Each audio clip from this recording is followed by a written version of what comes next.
morning, everybody. Welcome along to Matchday Live. We're building up to the big M69 derby between Leicester City and Coventry City. 4,500 Foxes on the way down to the CBS Arena for today's game. Danny Jameson with you, taking you all the way through to kick-off. Delighted to be in the company with two Foxes legends, Matt Elliott and Liam Moore. Just like their playing career, not much is going to get past them today. Let's start though with the team news which has just been released. We'll start of course with Leicester City and after making 7 changes for the FA Cup last weekend, it's pretty much back to the league team. Only one change from the win against Huddersfield in the Championship on New Year's Day. That's Kiernan Dewsbury-Hall. He's returning in place of Yunus Akgun, who drops to the bench. Casey McAteer as well is also on the bench after his injury layoff. So Leicester line up like this with Hermansen in goal, Ricardo, Wout Faes, Yannick Vestergaard and James Justin at the back four, Harry Winks behind Dewsbury-Hall and Cesare Casadei, and Fatawu and Mavididi, the December Player of the Month, either side of the red-hot Tom Cannon. Solacic, Cody, Doyle, Albrighton, Chowdhury, Pratt, Yunus, McAteer and Nelson make up the substitutes bench. As for the home side today, Coventry City, they make 4 changes from the big FA Cup win against Oxford last weekend. The first choice goalkeeper Brad Collins comes back in, as does probably their first choice central defensive pairing of Bobby Thomas and Liam Kitching, who's back from suspension.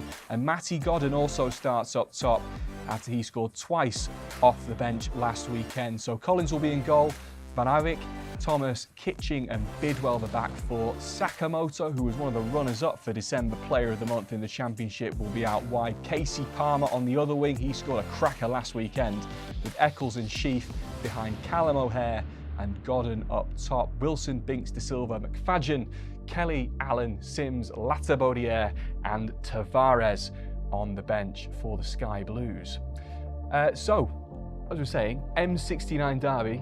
This feels like a big one for the Foxes fans.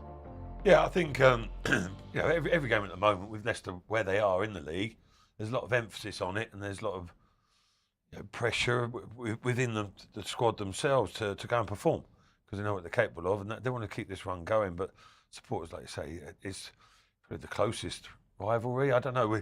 Leicester sort of try and create a few, don't they? Nottingham, Derby, Coventry. Certainly in my time, I don't know what you think, Liam, but this was the one that caught the imagination. I don't know, maybe because it happened a little bit more than it did against Notts Forest in my time, I don't know. But yeah, Leicester Coventry, that almost separated, aren't they, from the other two. And it hasn't happened for a while, has it? And expecting a cracking atmosphere there today. Yeah, first visit I think in 13 years, but Liam, I imagine these are the games that you just absolutely love to get up for. Yeah, absolutely. As Matt said, these seem to happen more frequently when I was playing, and probably for Matt himself.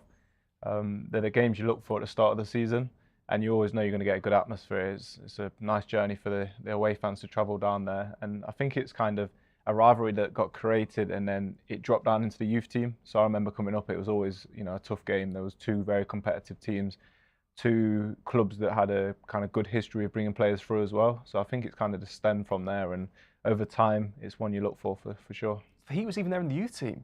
Yeah, there was a really good rivalry. I think we're so local, so everybody kind of knows everybody. Probably fiercer at youth team level, isn't it? Yeah, challenges going in, aren't it? It used to get very fierce.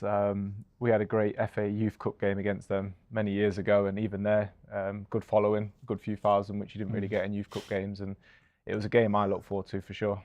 Well, looking forward to building up with the two of you today. We've got plenty more though coming up on the show. Let's run you through what we've got to look forward to between now and kick-off. We'll run through, of course, the highlights of the big FA Cup win down at Millwall. We'll analyse that 3-2 victory that keeps the Foxes in the hat for round 4.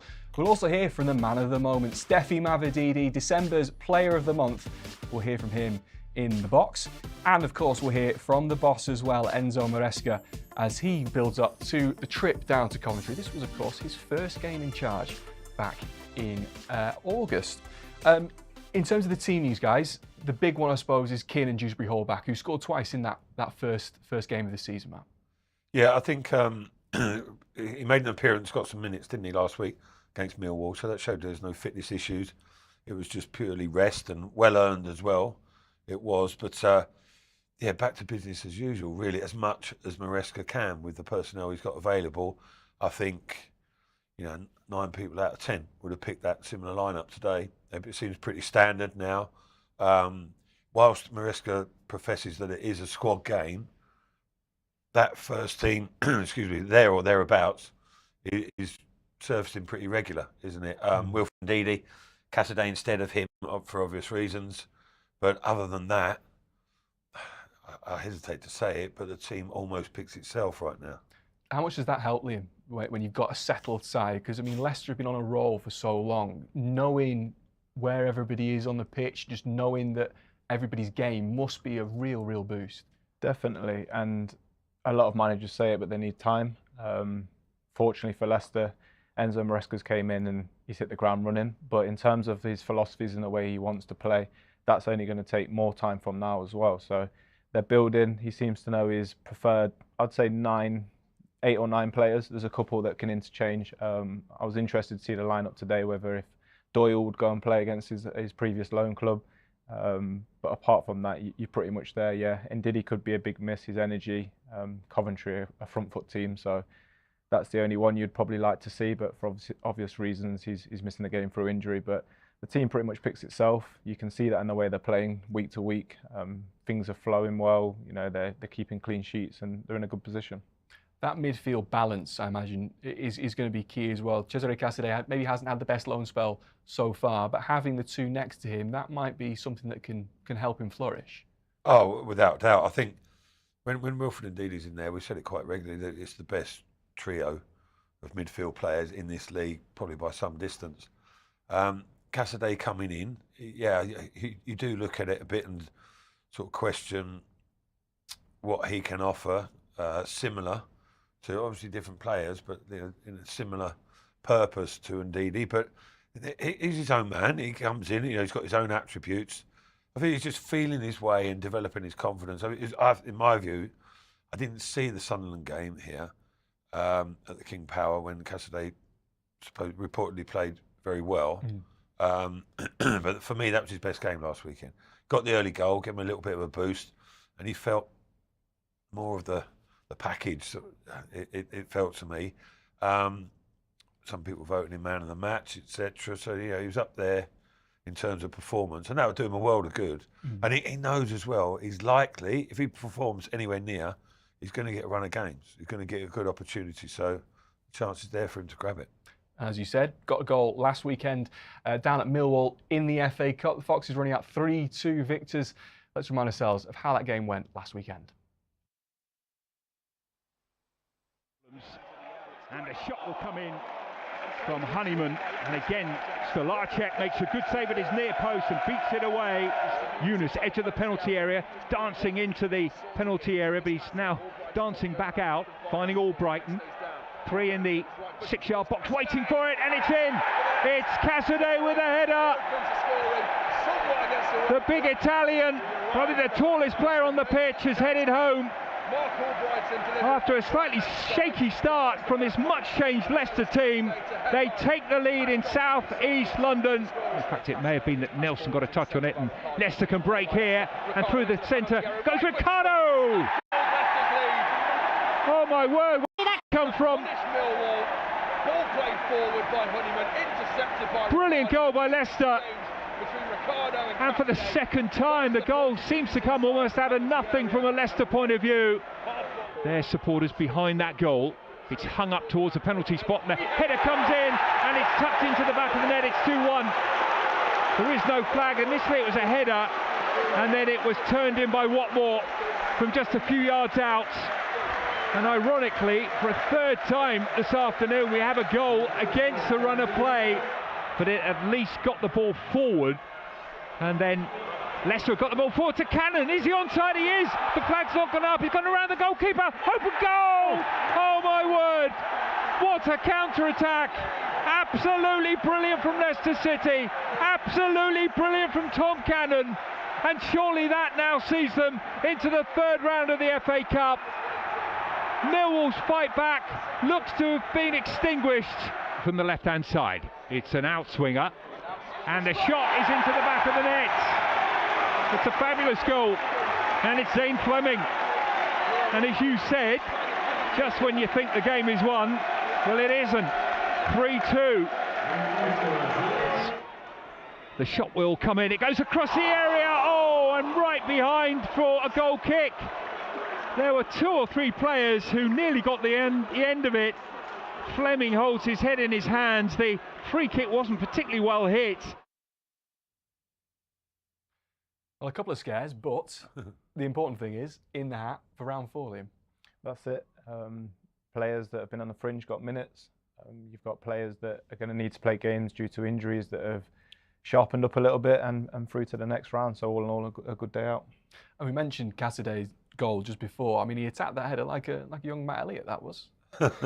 Leapt a little bit higher than me, I think. But yeah, no, he came through the defender well, didn't he? Mark Albrighton, as is usually the case, a pinpoint cross, just teasing the defender a little bit. But it looked like the defender's ball initially, didn't it? But MATCHDAY forced himself through the challenge and didn't need to really worry about direction as long as it was goalward bound.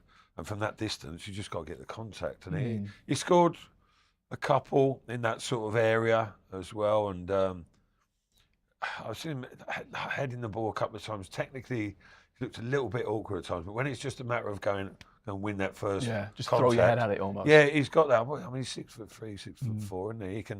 He's got a little bit of presence about him, and that's one of his attributes. And I think he could be like a huge asset for that Leicester Light to get the two eights, as they say, arriving in the box, and he's as good as any. You mentioned, Liam, that there was a much changed side. There were 7 from the league, but Pereira's goal in particular, it didn't really seem like there were that many differences at all. It was the same kind of slick football that we've seen from the first team all the way through. Absolutely, and I think that's been a real key element in Maresca's kind of reign so far. You can tell what's being drilled day to day on the training pitch, and then when they go out there in a game, it's kind of second nature. So even with the 7 changes, everybody knew the movements, third man run. But for me, after that goal, the most pleasing one was the Tom Cannon one.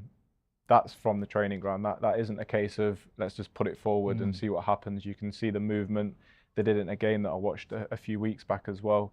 You almost allow the opposition team to feel comfortable in their shape, and then it's just that slight bit of eye contact. Brilliant ball over the top from Doyle, and the run's perfect. It was Vardy-esque, if you like. I know a lot of fans were pleased with that because it's something that's been missing. Yeah, well, he's mentioned before now that he was compared to Vardy when he was growing up and coming through the ranks at Everton, and training with him has been such a bonus for him to see how he looks after himself. I mean, that sort of goal, there's 4 strikers in the squad.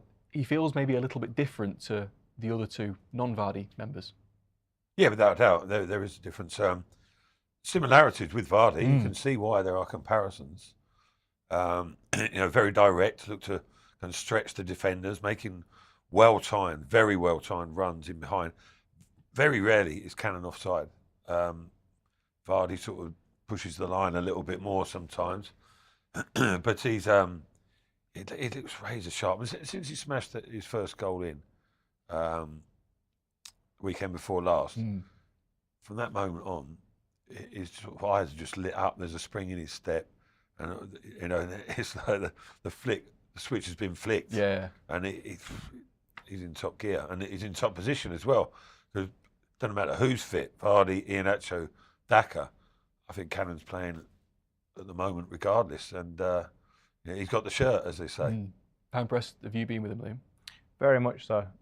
It was a case of being patient. Obviously, he came in injured, and he probably had half an eye on this window coming up, because obviously with Iheanacho and Daka going to the African Cup of Nations, he knew then that his fight for a position between 3 others has now dropped down to 1, and circumstances have it that Vardy's out as well. So the goal helps, but on top of that, knowing that you're going to play as a young player can be a massive boost. And he's taking that with 2 hands, and he's saying to the boys, when you come back, you're going to need to get the shirt off my back. And he's doing that very well at the minute. He's leading the line well, and not only is he sharp in terms of going in behind, I think he's technically very good. He looks like he can build the play, he can drop into the 10 position, and when you have got the midfield movement that Leicester have, that can help them moving forward.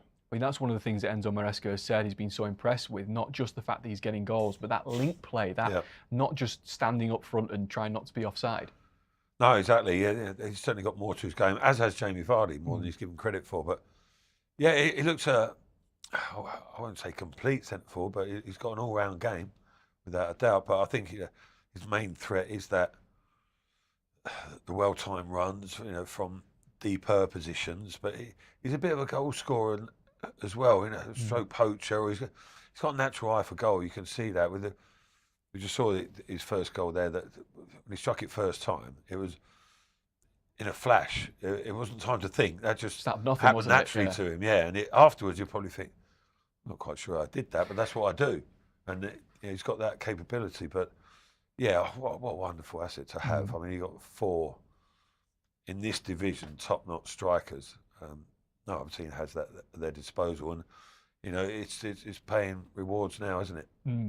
You mentioned how he was injured when he came in with the stress fracture in his back. It's had to be patient. I guess Enzo's had to be patient with him as well. But being able to bring him along slowly, are we kind of seeing the benefits of that now, where he's so sharp, comes in, immediately scores twice on his full debut? That can happen as well. When you come into a new club as a young player, you've got a lot to take in. Obviously, you move in areas. You've got to meet a whole new set of lads. And then you're probably coming into a style of football that you've not been too used to. So that fact has been able to kind of look at it from the outside for a little bit. I know the S&C guys have been there for many years, of top quality. There was never any doubt that when he did come back, he was going to be up to speed. And the timing of things, like anything in football, timing's got to be perfect. And it seems to be the case. He's getting fitter and fitter each week. He's getting more confident. And I think moving forward, it's another real shrewd bit of business from the recruitment department to bring him in. That's the thing. We're not just looking maybe at this year, but for going forwards, you bet him in this year, and he looks this sharp now. Yeah, that's going forward. You just can't tell how much he's going to develop, but the potential is there. I think. I don't think he's made 30 senior appearances yet, which is it's really not very many at all. No, and he's got a little bit about him as well, hasn't he? He seems to have quite a chirpy personality sort of thing, and backs himself, as you saw with that goal there on that little clip there, up against the centre half. I think he surprised the centre half there, boshed him off the ball, and then just calmed himself down, slotted it through the goalkeeper's legs, and that doesn't happen by chance. Was he the sort of striker that you just hate to play against? I was just thinking that there, watching the clips and watching him a bit up close, he can be your nightmare striker. You've got to be on your game, haven't you? Yeah, because if you give him time, he's going to drop into the hole. And some strikers, in the greatest respect, you can allow them to do that because they're not going to do too much with it. He can strike a shot away from 25, 30 yards.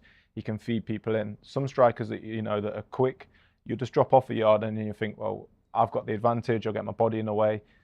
He's got the pace to get around you, and if he's not getting around you, you've just showed there with his last goal. He's got the strength to mix it with you as well. So I think it's a really exciting time for Leicester fans to see somebody of that stature and with that ability and at his age coming through and doing what he's doing now. It bodes well for the future. There's nothing football fans love more than the proper number 9, isn't it? That's it, and he is that. And the very few things, I suppose, that fans love more than a tricky winger, and Leicester have one of the very best. December's Championship Player of the Month, Steffi Mavididi. We caught up with him in the box.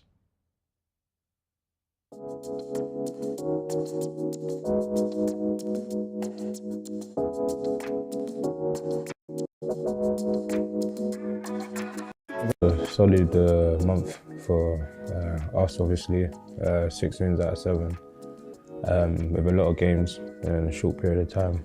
Yeah, I mean, we prepared well that month because we knew it would be a tough month. And we're just happy with our performances in December. We done a lot of travelling as well. It was difficult, like travelling on Christmas Day and things like this. So it was just a good month overall. The goal against Birmingham, the chip, was probably my favourite out of the lot. I was just happy to score, and obviously the fans were giving us a bit. So yeah, it's just a bit of banter, to be honest. I'm just happy every time I score to help the team, obviously. Me personally, I'm enjoying every single minute of it. Since I've joined, the people at the club and the fans especially have welcomed me really, really nicely. I really feel at home here.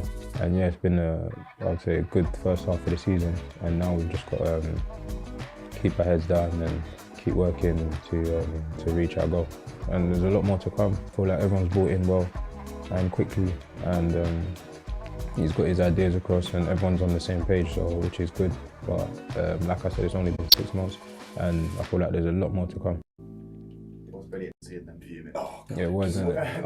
Harry enjoyed was that, like, man. Yeah, honestly, no, it was funny, man. It was so funny.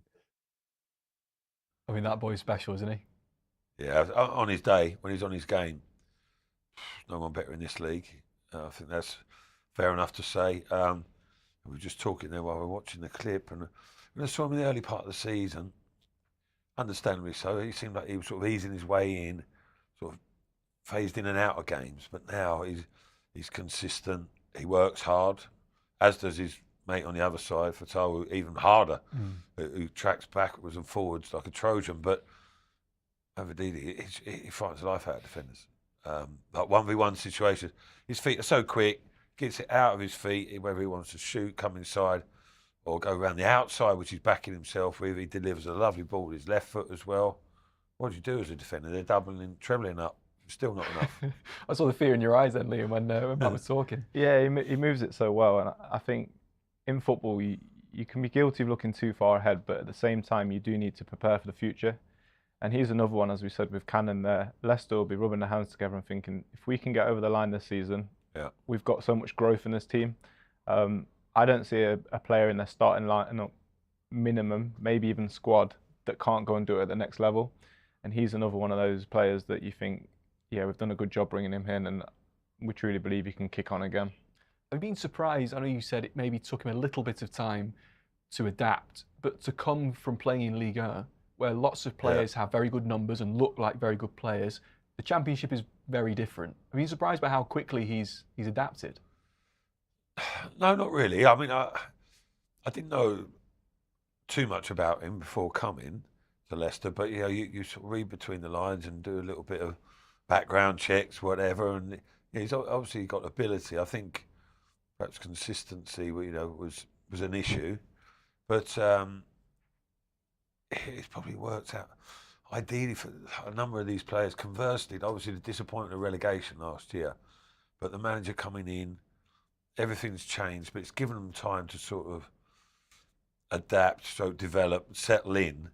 They're not under, they are under pressure, always under a certain amount of pressure. That's professional football, but they weren't having to be at full steam straight away.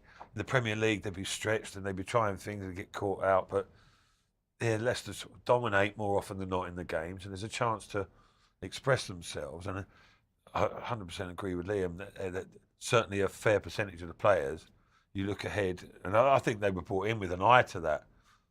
Things have gone even better than Maresca would have thought, but looking forward to the Premier League, there's a lot of players who can make that transition.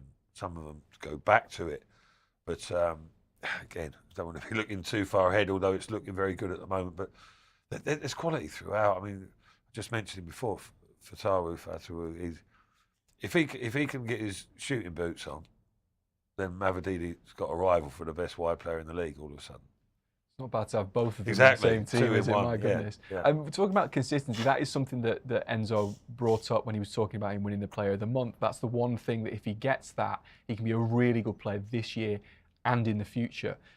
As a player coming through, how do you achieve that? What do you need to become consistent? What are the things you look for? Games, first and foremost, more games. And I completely agree with what Matt said there. I believe that the step from him to come to Leicester from the outside might have been seen as a slight back step. Obviously, he was playing in the top league in France. And then to come over with a view to the future, I think these games are allowing him to find his feet in English football, to find his kind of way, because it is different. Each league's different throughout Europe. And then again, looking to the future, he's now built up that consistency. He showed that he can do it. He can score, he can assist. And then it's about making that next step. So this period of times, I think, worked out for him and a few other players. It's the same kind of route as what Riyad Mahrez had when he came in, Anthony Knockaert. They didn't come in and score 20 goals straight away. It was finding your feet, and you can afford to do that in the Championship. Whereas in the Premier League, you could be hooked off at 45 minutes because your fullback's running past you and you've lost the ball 5 times in 10 minutes because it's so fast and it's so punishing. So I feel like it's working well. I feel like they've got a long-term plan. And bedding him in and consistently playing him. I personally can't remember a game he hasn't started in a league, and that's where his consistency is going to come from. Yeah, I think as a player, going back to your question there, how do you develop and get the best out of yourself? And Liam's right. The key is consistency, but it's like how you get there as well. What produces consistency? And I think it's like mindset really, and having standards for yourself. Let's pick Mavadidi for instance, or Fatawu. They're both capable of extraordinary things. Certainly, occasionally. Then all of a sudden, Mavadidi's upped it, and it's more regular. Fatawu's not far behind. A little bit younger, still developing. But that great game that you have, where you curl one in the top corner and you tear the fullback to shreds, that needs to become your norm. And then, in your own mind, that's your sort of standard performance. And then every now and then, you produce an absolute world beater. So, and that just becomes regular rather than the odd outstanding game. Every game you're there, but expect it of yourself, and it becomes more natural or more easily achieved. Not that I would know too much about setting the world alight or anything like that, but as a defender, for me, it was about cutting out mistakes. I was a decent player when I was 21. I was still in League Two. I had the same ability as I had when I was 31. I was playing in the Premier League, but I just learnt the game a little bit up to my levels and got the mentality right. It'll be very interesting to see what he does between now and May and into the future. Thank you for the moment, chaps. But a reminder that if you do want to watch today's game down at Coventry, there are several ways in which to do so. You can watch on Fox's Hub. You can get on Game Pass. Get to lcfc.com/Fox's Hub, and you can watch the game today in selected territories. Just £10. That will get you Game Pass for today. Or alternatively, if you're in the UK or worldwide, you can listen as well. You can get your monthly audio pass. They're just £4.50. You can get that anywhere in the world. Get your audio pass now. Go to lcfc.com/Fox's Hub and you can listen to the game live today. And as we continue to build up to the game at Coventry this afternoon, let's hear what the boss had to say. This was his first game in charge back in August, and he was asked in his press conference this week, what's changed since that first game?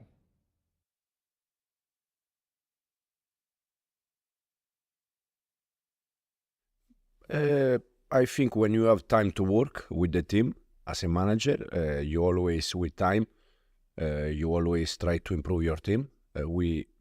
I think we improve in many things, but as I always said, we have many things that we can still improve, and we are going to try to improve.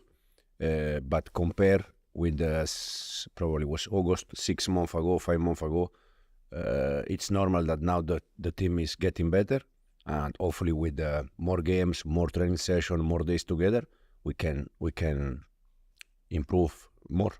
You talk about having time to improve the team, and Mark Robbins has had that at Coventry. They were a penalty shootout away from Leicester in the Premier League. They're on a great run of form at the moment. And I think Mark Robbins is probably one of the most respected managers in the Championship. Yeah, for sure. For sure. He's already there for many years. He did a fantastic job. Last year, very close to reach the Premier League. This year, they are there. I think they are in the same path than last year in terms of they struggled a little bit at the beginning. Then second half was fantastic. Now they are in the same way, in the same path. But yeah, it's absolutely, he's doing a great job there. You're part of the back room last season for a team that went on to win the treble, but even compared to that, Manchester City last year, have you ever known a change you would to just have as much confidence as this one does at the moment?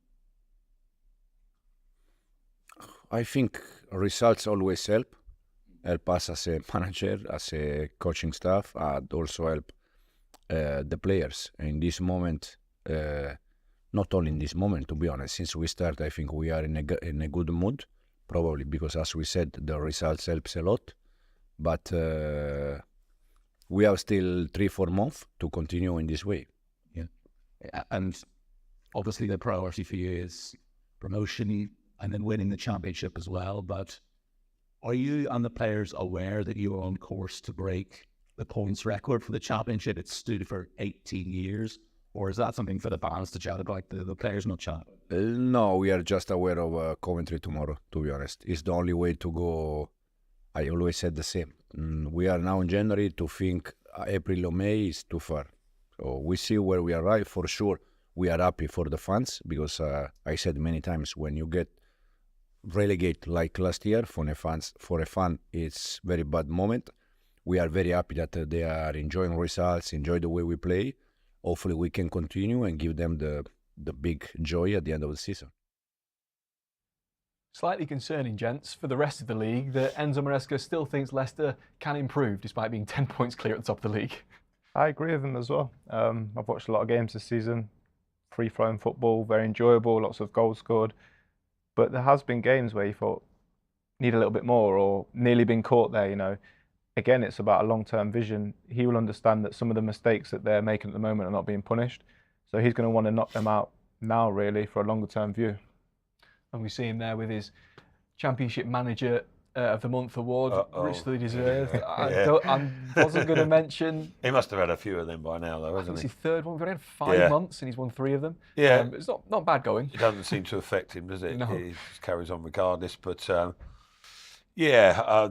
listen, it's a nice little sort of recognition award, isn't it? But I don't think it'll overly fuss Maresca. You see him every time he's interviewed. He's pretty straightforward, pretty low key, bats everything away, and rightly so. But you feel that it's genuine from him. He just enjoys being, I don't know, being involved in football, doesn't he? You can imagine he eats, sleeps, and drinks it, as many coaches do these days. But I think the players, you could see, as were the likes of ourselves and all the supporters, the players were excited when he came. It was a lift for them in their careers, and just at the right time as well. He's obviously excited. His first big management role, and what a job he's done, and what a job the players have done. They've reacted to each other. Pretty impressive stuff. I was going to say just what you expected from him, but you're not surprised with the pedigree that he's got.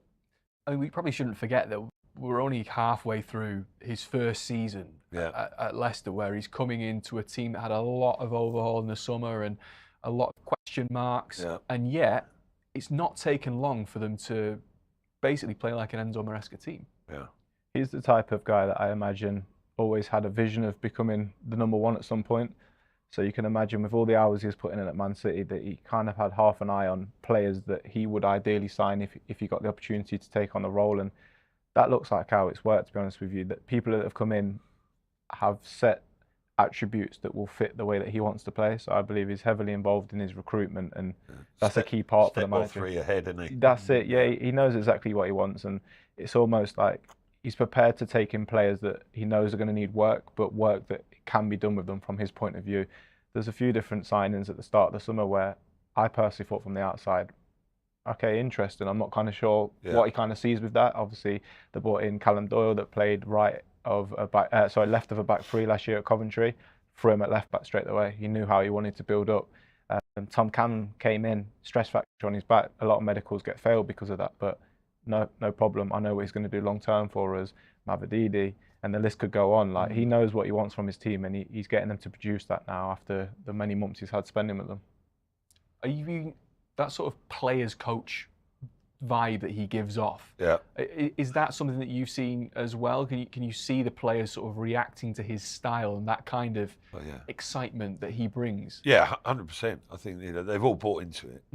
Totally. You'd be daft not to, wouldn't you? Well, you can't. It's not. One, you're not going to be in a team, but two, if you can't. It's quite good fun winning, isn't it? Exactly. if you can't adjust to that, I mean, Jerry Taggart, who's doing the co-commentary today, I've heard him say it repeatedly this season.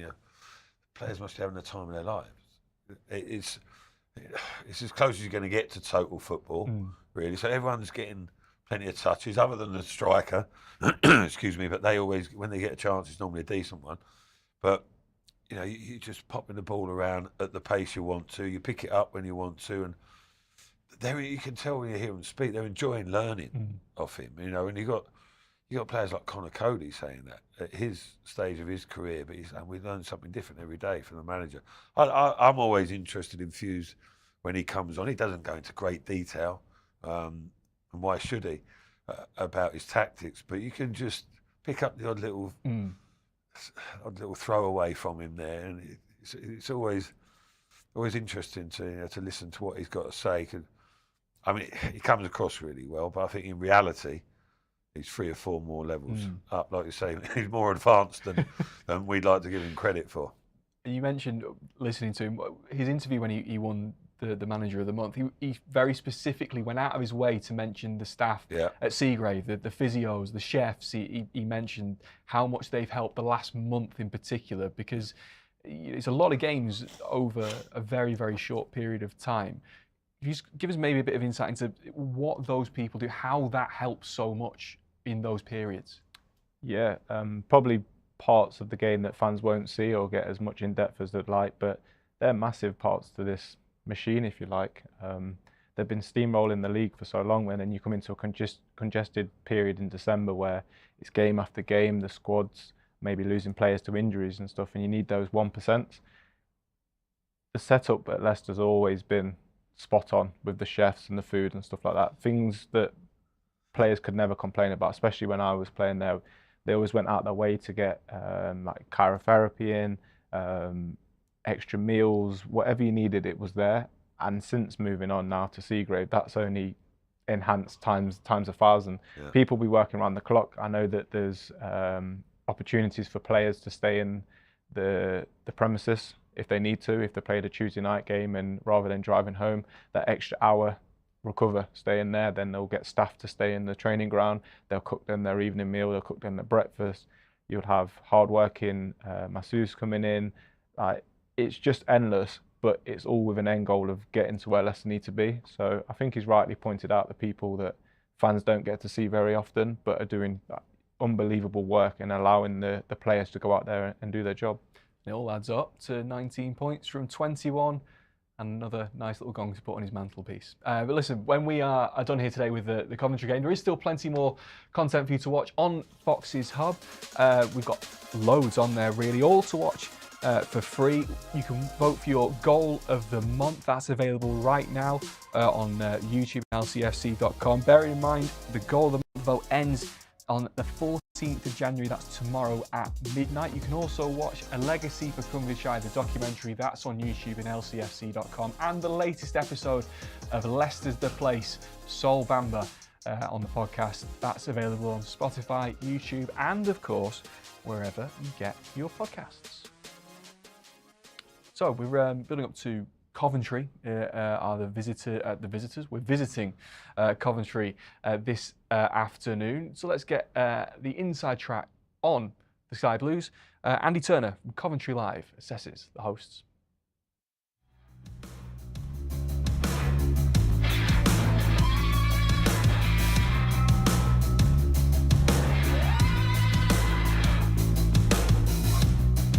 The club have, they've bought wisely. They've bought really good players. They've spent a bit of money. They got a bit of money for those 2 players, but they've spent well. I think there were a few question marks earlier in the season, but those players have all sort of started to grow into the side and gel, and things are coming together nicely. They've had a fantastic Christmas, and it sets them up nicely for the last 20 league games, really, to really go. They sort of hit a bit of momentum, and that continued in the FA Cup. So when he put out a strong side, so everybody's looking forward positively to the second half of the season, really.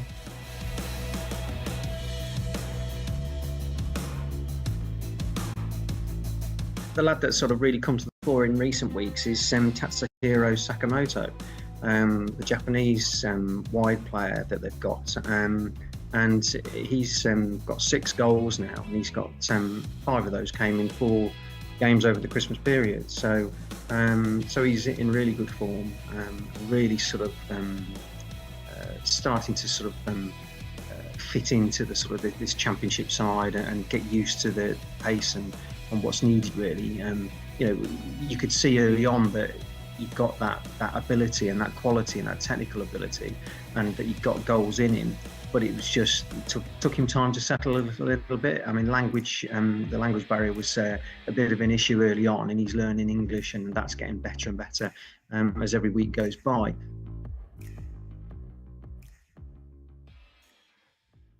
They're a dangerous team, Coventry, a very different one to the one that was beaten 2-1 at King Power Stadium back in August. And the new signings that they've brought in have started to bed in, and they're on a really, really good run. This is a dangerous opposition.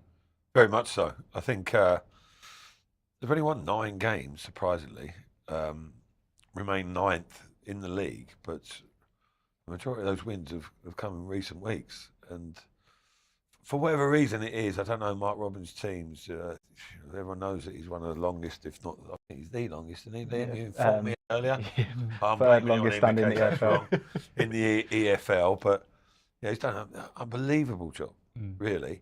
Every year, that they improve, but they start a bit patchy, but then they get it together, and they're going to be tough today. The rivalry, the locality, etc., the atmosphere at the Rico, wonderful stadium. They're sort of Rolling Stones there, not a few years ago. Yeah. Don't know why I've just mentioned that. It just reminded me.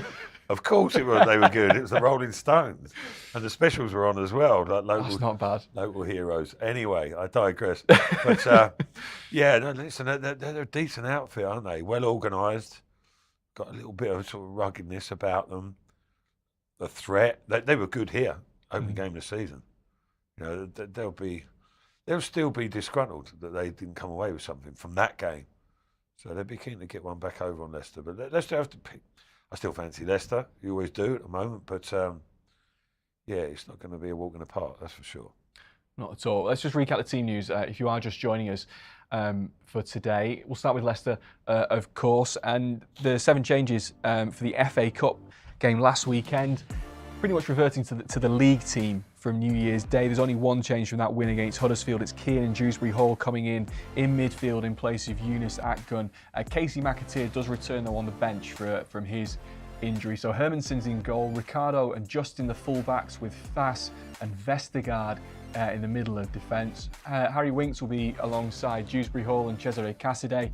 Fatawu and the December Player of the Month, Steffi Mavadidi, either side of Tom Cannon, who scored 3 times in his last 2 appearances. Coventry got a big win in the Cup against Oxford, beating them 6-2, and they make 4 changes from that game. The first choice goalkeeper Brad Collins comes back in, as does Bobby Thomas and Liam Kitching. He was suspended last week. The first choice centre-back pairing, and Matty Godden will start up front. He scored twice in that game off the bench last week. So they will start with Collins in goal, Ben Iwick and Bidwell the fullbacks, Kitching and Thomas in the middle of the defence, Eccles and Sheaf in the middle of midfield, Casey Palmer and Sakamoto the wingers, Callum O'Hare will support Godden up top.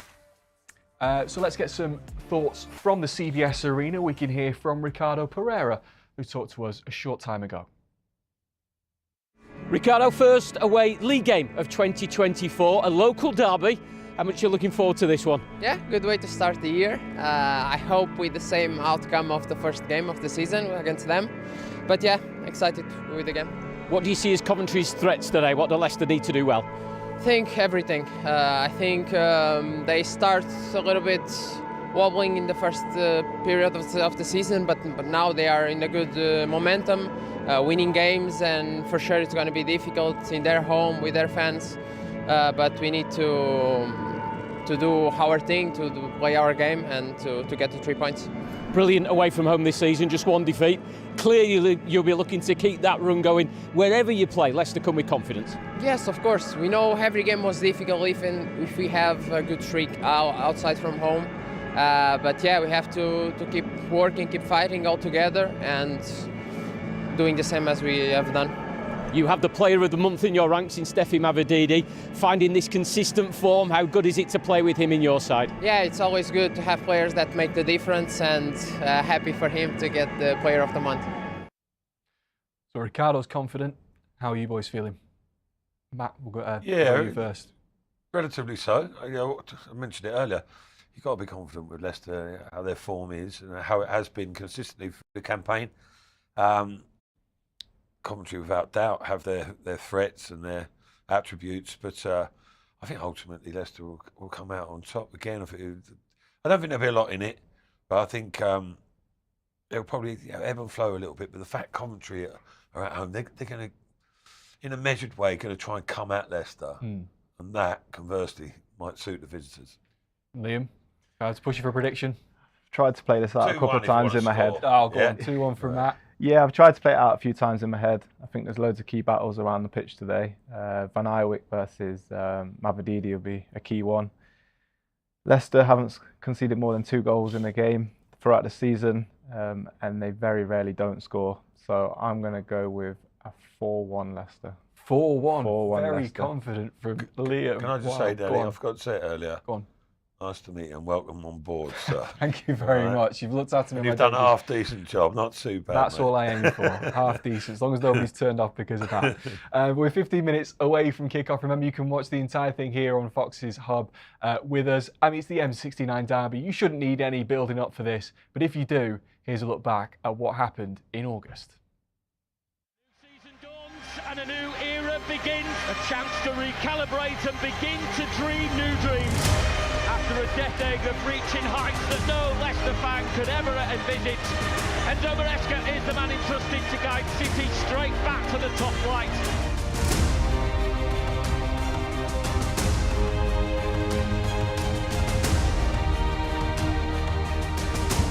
Hamer thought about the shorter option, but went straight in, and a header from the captain, McFadden.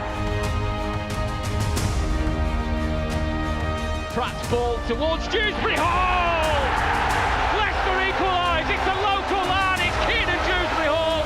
MATCHDAY on the left side of the penalty, Dennis Dewsbury Hall, who fires in a second for him!